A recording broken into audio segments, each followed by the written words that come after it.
नमस्कार विद्यार्थी मित्रांनो आणि मैत्रिणींनो, विज्ञान आणि तंत्रज्ञान भाग 2 प्रकरण 10 आपत्ती व्यवस्थापन या प्रकरणामध्ये आपण आपत्तींचे प्रकार, आपत्तींचे परिणाम, आपत्तींचे स्वरूप आणि व्याप्ती, आपत्ती व्यवस्थापन प्राधिकरण संरचना, प्रथमोपचार व आपत्कालीन कृती आणि अभिरूप सराव याविषयी अभ्यास करणार आहोत। मागील वर्षी सुद्धा आपण आपत्तीविषयी अभ्यास केलेला आहे।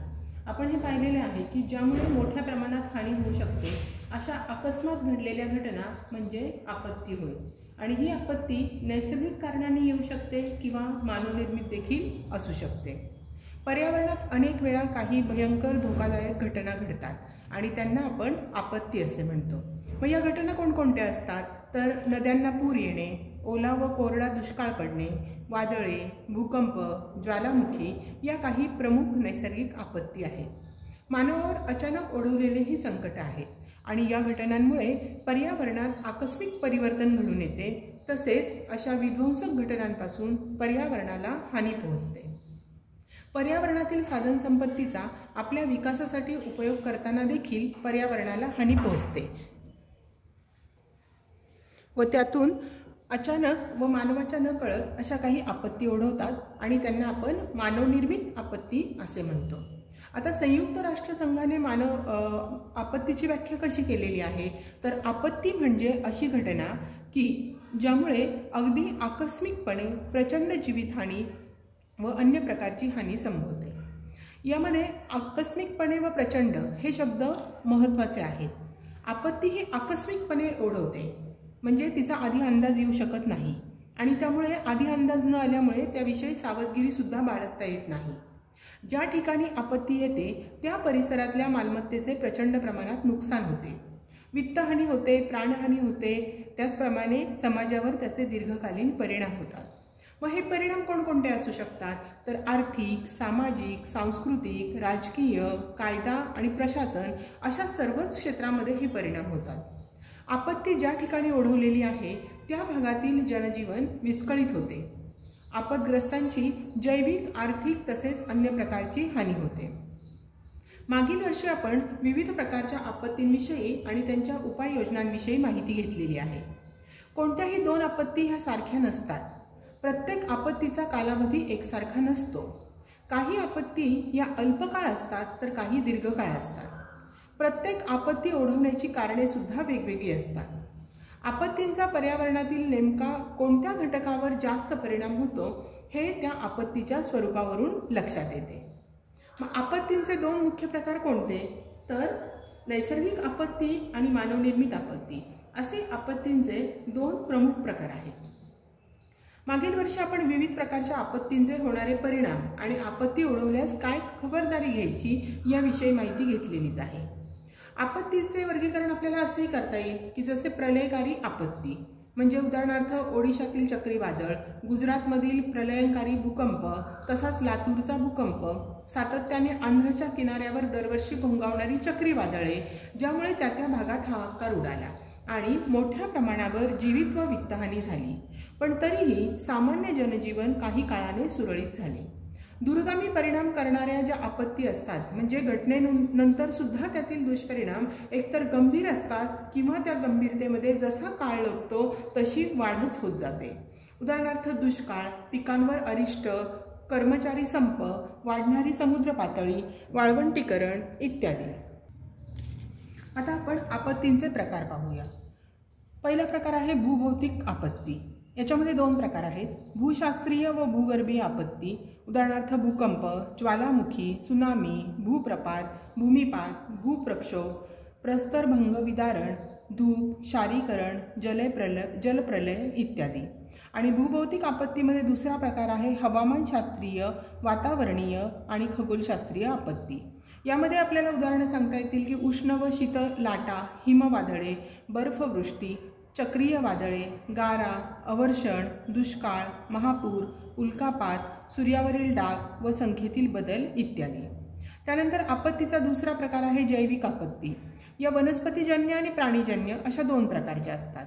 वनस्पतीजन्य आपत्तींमध्ये आपण सांगू शकतो, उदाहरणार्थ जंगलला वणवा लागतो, बुरशीजन्य रोगाचे प्रसारण, उदाहरणार्थ ब्लिस्टर, तण फैलाव, उदाहरणार्थ जलपर्णी पाण्यावर फैलावते किंवा गाजर गवत, तृणगवत इत्यादी. प्राणीजन्य आपत्तीमध्ये संसर्गजन्य विषाणू, जसं आत्ता आपण सध्या बघतो की कोरोनाचा जी लाट आलेली आहे या विषाणूची, हा प्राणीजन्य आपत्तीचा एक प्रकार आहे. त्यानंतर जीवाणू, पटकी, हिवताप, कावीळ, प्लेगचे रोगजंतू, कीटक, विषारी प्राण्यांचा दंश, टोळधाड, हिंस्त्र पशूंचा हल्ला इत्यादी. आणि मानवनिर्मित आपत्ती ह्या 2 प्रकारच्या असतात, एक अनाकलनीय आणि दुसरी हेतुपुरस्सर. अनाकलनीय म्हणजे मुद्दाम नसते केलेली पण मानवाकडून घडलेली असते, उदाहरणार्थ विषारी वायू गळती, अणुचाचण्या, अनियोजित क्रिया, अपघात इत्यादी. आणि हेतुपुरस्सर म्हणजे जाणीवपूर्वक मानवाने घडवून आणलेली आपत्ती, उदाहरणार्थ युद्ध, आग, बॉम्बस्फोट, सक्तीचे स्थलांतर, दहशतवाद, बलात्कार, बालकामगार इत्यादी. तर अशा प्रकारे हे आपत्तीचे वेगवेगळे प्रकार आहेत. आता आपण थोडे आठवा म्हणून जे प्रश्न विचारलेले आहेत त्यांची चर्चा करूया. पहिला प्रश्न आहे, पुरांचे विध्वंसक परिणाम कोणते? तर आपल्याला माहिती आहे की पुराच्या पाण्यामुळे झाडे कोसळतात, घरे जमीनदोस्त होतात, शेतात पाणी भरते किंवा पाणी साचून राहते, जनावरे गुरेढोरे मरतात, सर्व काही पाण्याखाली गेल्यामुळे कुजण्याची क्रिया होऊन रोगराईच्या साथी पसरतात. दुसरा प्रश्न, कोरडा दुष्काळ पडल्यास काय परिणाम होतात? कोरडा दुष्काळ पडला म्हणजे काय होतं की पाण्याची कमतरता निर्माण होते, त्यामुळे पिके करपून जातात, त्याचप्रमाणे तीव्र प्रमाणात अन्नटंचाई होते, गुरेढोरे सुद्धा पाण्याअभावी मरतात. तिसरा प्रश्न, भूकंपाचे विध्वंसक परिणाम कोणते? भूकंपामुळे घरे कोसळतात, पूल जमीनदोस्त होतात, रस्ते उखडतात, दळणवळण संपुष्टात येते, वीज पुरवठा खंडित होतो, मोठ्या प्रमाणात जीवितहानी होते आणि वित्तहानी होते. प्रश्न चौथा, वणवा म्हणजे काय? त्याचा पर्यावरणावर काय परिणाम होतो? वणवा म्हणजे जंगलातल्या सुक्या झाडांना किंवा झुडपांना किंवा गवताला लागणारी भीषण आग. वणव्यामुळे तिथल्या झाडांची राख होते, बरेच प्राणी मरतात आणि जैवविविधतेची मोठ्या प्रमाणात हानी होते, धुराचे लोट येऊन हवा प्रदूषित होते.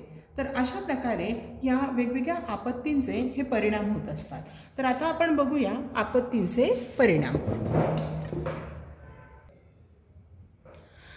आपण आत्ता ज्या प्रश्नांची चर्चा केली त्या आधारे आपण आपत्तीच्या गंभीर परिणामाविषयी जाणून घेतलेले आहे. पुरांमध्ये रहदारीचे पूल वाहून जाणे, नदीकाठच्या गावांमध्ये पाणी शिरणे, अन्नाची तूट निर्माण होणे अशा समस्या निर्माण होतात. तर भूकंपामध्ये घरांची पडझड होणे, जमिनीला भेगा पडणे असे परिणाम दिसून येतात. वणवा, दुष्काळ या आपत्तीही पर्यावरणावर गंभीर परिणाम करून जातात. परंतु या आपत्ती नेमक्या कशा स्वरूपाच्या असतात? त्या येण्यापूर्वी निसर्गात काही बदल घडून येतात का? आपत्ती ओढवल्यानंतर त्याचे परिणाम किती काळ टिकतात? या सर्वांचा विचार होणे गरजेचे असते आणि त्यामुळे आपल्याला आपत्तीच्या स्वरूपाची आणि व्याप्तीची कल्पना येते. आपल्या देशाच्या अर्थव्यवस्थेवर सुद्धा आपत्तीमुळे निश्चितच परिणाम होतो, पण तो आपत्ती व अर्थव्यवस्थेच्या सापेक्ष असतो. म्हणजेच बंदर उद्ध्वस्त झाले की त्याच्या पुनर्उभारणीवर बराच निधी खर्च झाल्याने त्याचे अर्थव्यवस्थेवर दूरगामी परिणाम होतात. आपत्तीचा सामाजिक नेतृत्वावरील परिणाम म्हणजे एखाद्या आपत्तीत स्थानिक नेतृत्व जर प्रभावी नसेल तर तेथील नागरिक दिशाहीन बनतात. याचा परिणाम त्यांच्या कार्यातील सहभागावर होतो. आपत्ती काळामध्ये प्रशासकीय अडचणी उद्भवतात. स्थानिक स्वराज्य संस्थांना आपत्तीची झळ पोहोचल्यास त्या अनुषंगाने असणारे इतर विभागही आपत्तीस सक्षमपणे तोंड देऊ शकत नाही. संबंधित सर्व विभागांना या आपत्तीचा फटका बसतो. या तक्त्यामध्ये जर आपण निरीक्षण केलं तर आपत्ती ओढवल्यानंतर विविध प्रकारच्या ज्या समस्या निर्माण होतात त्याचे परिणाम यामध्ये दिलेले आहेत. बघा, आपत्तीचे परिणाम आपण बघितले तर प्रशासकीय आणि व्यवस्थापकीय परिणाम काय होतो? कामकाजावर ताण पडणे, दळणवळण व्यवस्था कोलमडणे, संप्रेषण व्यवस्था कोलमडणे, सोयीसुविधा अपुऱ्या पडणे. वैद्यकीय परिणाम काय होतात? तर जखमी होणे, भावनिक किंवा मानसिक ताण निर्माण होणे, साथीचे रोग पसरणे, आपदग्रस्तांचा मृत्यू होणे इत्यादी.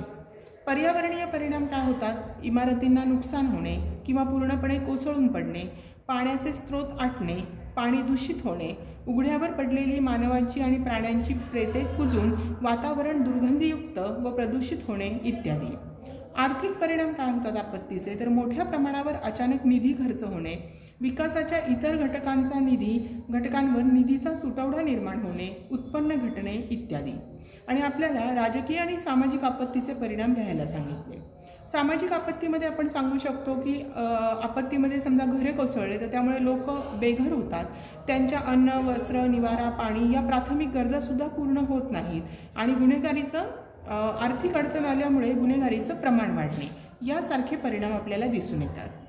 तर राजकीय परिणाम काय दिसून येतील, चांगल्या प्रकारचं नेतृत्व असेल तर शासकीय निधीतून पीडितांना मदत करणे हा परिणाम दिसून येईल, परंतु जर नेतृत्व प्रभावी नसेल तर मात्र तेथील नागरिक हे दिशाहीन बनतात.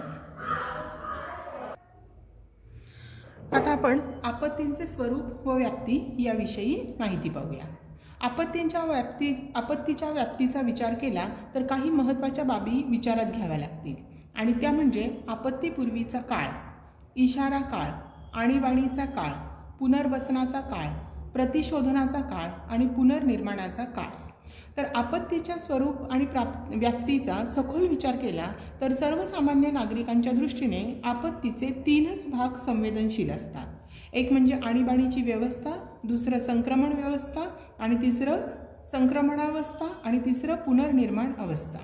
तर आणीबाणीची अवस्था म्हणजे काय, या अवस्थेचं वैशिष्ट्य म्हणजे याच काळात वेगाने हालचाली करून जास्तीत जास्त लोकांचे प्राण वाचवता येतात.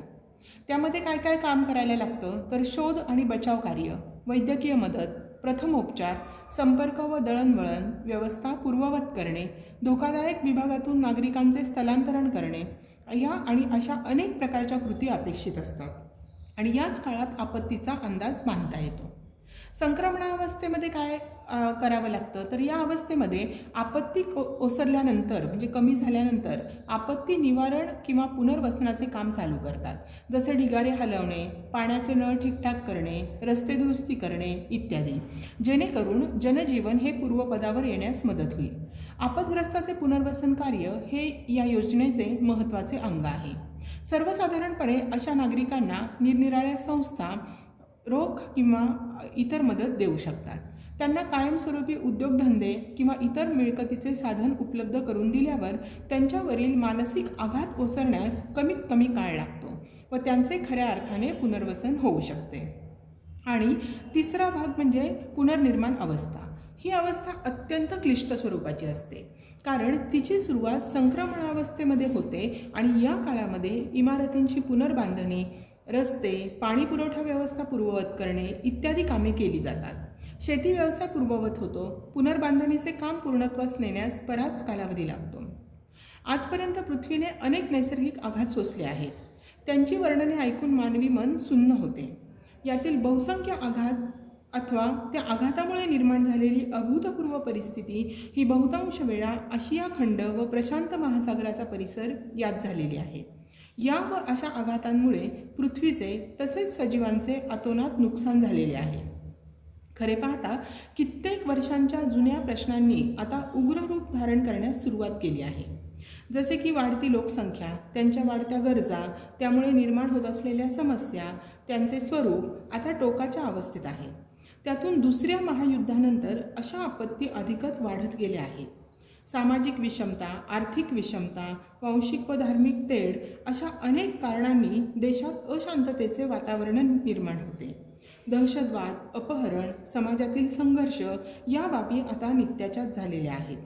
विकसित देशांमध्ये कित्येक घातक रसायने उत्पादित करण्यास किंवा वापरण्यास मनाई आहे. मात्र त्याच विषारी अथवा मानवाच्या ऱ्हासास कारणीभूत होऊ शकतील अशा रसायनांचे उत्पादन मागास किंवा विकसनशील देशांमध्ये सर्रास केले जाते. इथे चित्रामध्ये तुम्हाला 2014 साली माळीण तालुका आंबेगाव जिल्हा पुणे येथे मोठे भूस्खलन होऊन दरड कोसळली होती. या आपत्तीनंतर पुनर्निर्माण करण्यात आलेली शाळेची इमारत खालील छायाचित्रामध्ये दाखवली आहे. अणुभट्ट्यांपासून मानवाला असाच एक दुसरा धोका आहे. उदाहरणार्थ रशियातील चेर्नोबिल अणुभट्टीत स्फोटामुळे झालेली किरणोत्साराची गळती, त्याचे दुष्परिणाम आजही त्या भागात जाणवत आहेत. ही अणुभट्टी फक्त वीज निर्मितीसाठी वापरली जात होती. आजच्या काळामध्ये अनेक देश अणुशक्ती संपन्न आहेत. त्यातूनच निष्काळजीपणे किरणोत्साराचा धोका वाढू लागला आहे. या सर्व पार्श्वभूमीवर आपत्कालीन व्यवस्थापनाचे महत्त्व ही सर्व राष्ट्रांची प्रथम गरज झाली आहे. ही सर्वसामान्य गरज जशी सरकारला तशीच किंबहुना त्याहीपेक्षा अधिक देशातील नागरिकांना आहे.